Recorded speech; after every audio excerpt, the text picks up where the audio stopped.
All right, Dan, the Red Sox have locked up their ace. They just signed Garrett Crochet to a 6-year, $170 million extension. What are your thoughts on this big deal made here by the Red Sox?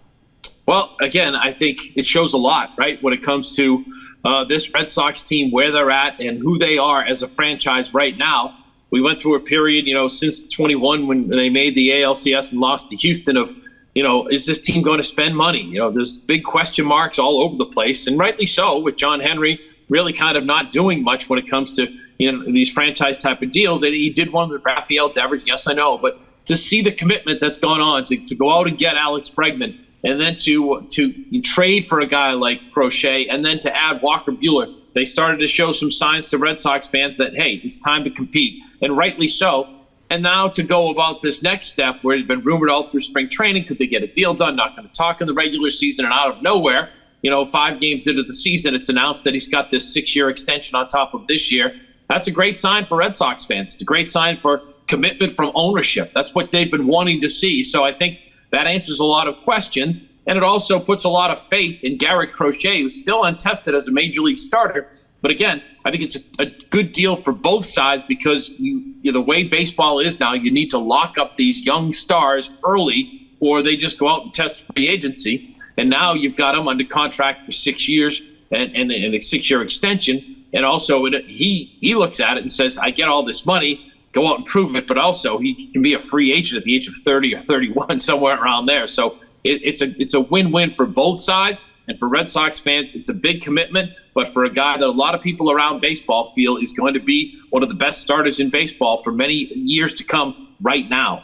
Yeah, and so the deal starts in 2026. It includes an opt-out after the 2030 season. You just alluded to it, Dan. He would be 31 at that point. But this felt like an extension that the team had to make, especially because they traded so many prospects to get this guy into this onto the roster and have him be their ace. You don't deal away Kyle Teel or Brady Montgomery and then let this guy go after 2 years. How significant is it that they were able to get this done and get it out of the way, even though it wasn't before the season, but right at the beginning of it? Well, again, I think it's significant for the sense of, if he goes out and wins 20 games this season, right, things change a little bit. And he's got you kind of in his corner now. The ball's in his court as to what he wants to do. I think this way it's more of, let's do this now, let's get it done together, and then you take it from there. You're going to be a part of this franchise for a long time. And it also sends messages to the rest of baseball that the Red Sox are indeed back being a big market team, right? They're committed to young players. They're committed to giving these contracts. So now you say, well, they've given it to Devers, they've given it to Bregman, they've given it to Crochet. Sounds like they want to give it to Christian Campbell. And you would think if things continue to advance the way they are with the big three, that they'll give it to Marcelo Meyer, they'll give it to Roman Anthony too. So those are good signs for the rest of baseball. If you're trying to pick up a veteran free agent that shows signs of, we're trying to win right now, today. We're trying to make this franchise a winning franchise once again for the long haul. And that's a big thing, I think, with free agents coming. Yes, it's Boston. Fans know about it. The players know about what it's like to play here. But again, they want to get paid. So I think it's all part of the big equation. And I think it's a good sign for Red Sox fans going forward that this team is going to compete for the next 2, 3, 4, 5, 6, 7 years with this team and kind of try to win World Series. That's what it's all about here in Boston since John Henry and the ownership group arrived. Yeah, how significant, Dan, is it that Craig Breslow and then with the money that John Henry gives him are making that signal to fans that, hey, we're ready to be uncomfortable again and make these bets a risky bet. You mentioned just the lack of innings thrown. He's only thrown 224 innings in his career, first as a reliever and then as a starter this past year, and of course a starter again this year. What does this signify to the fan base, this type of move? Yeah, I think it's commitment to winning.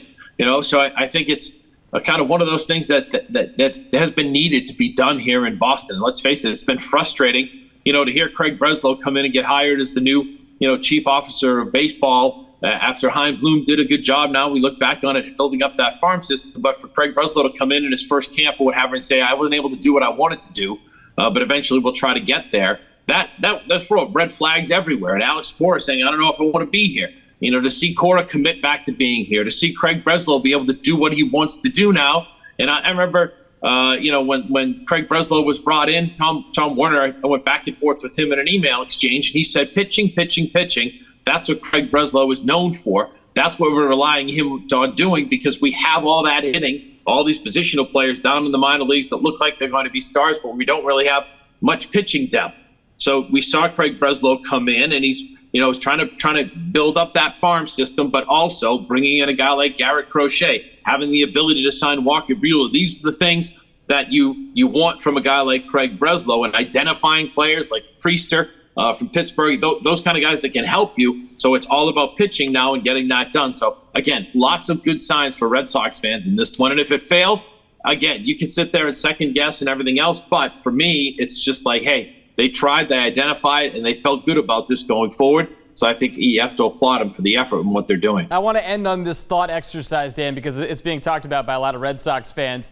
The top target in free agency was Max Fried, and the Yankees signed him 8 years, $218 million, and he has a no trade clause.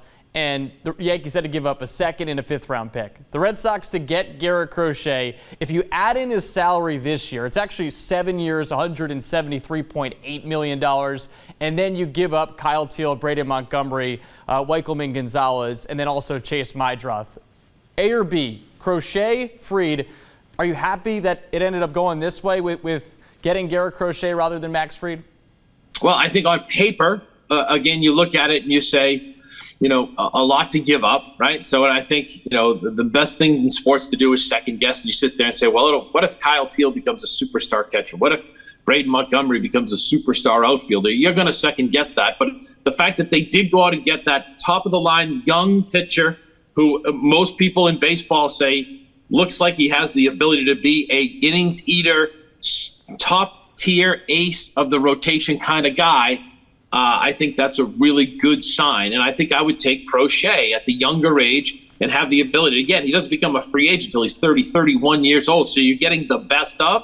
Max Fried has been there for a while, and he's you're basically paying him on what he has done to this point. You're betting on the future with Crochet. And I think that's what's made John Henry successful in business, the futures. And I think that's how he kind of maybe looks at it. Let's do this, as opposed to betting on a guy that's already done great things, and we're hoping he'll continue to do that. This is more like, let's get him now when he's about to become a great pitcher, and pay him now when his salary could go up to $40 or $50 million if he does what everybody believes he can do. And that's the risk-reward business of young players. But I think for Red Sox fans, I think it says a lot about what this ownership group, what Craig Breslow is thinking, how they're committing, giving Walker Buehler just a 1-year deal, maybe letting him walk, as opposed to giving him a 5-year deal and betting on what he has done. So I think that's maybe a positive sign here. But again, if you give up, if Kyle Teal goes on to be a superstar catcher, you're going to have that second guess. But the fact that they got Crochet here and kept him long-term in a Red Sox uniform makes you feel better, right?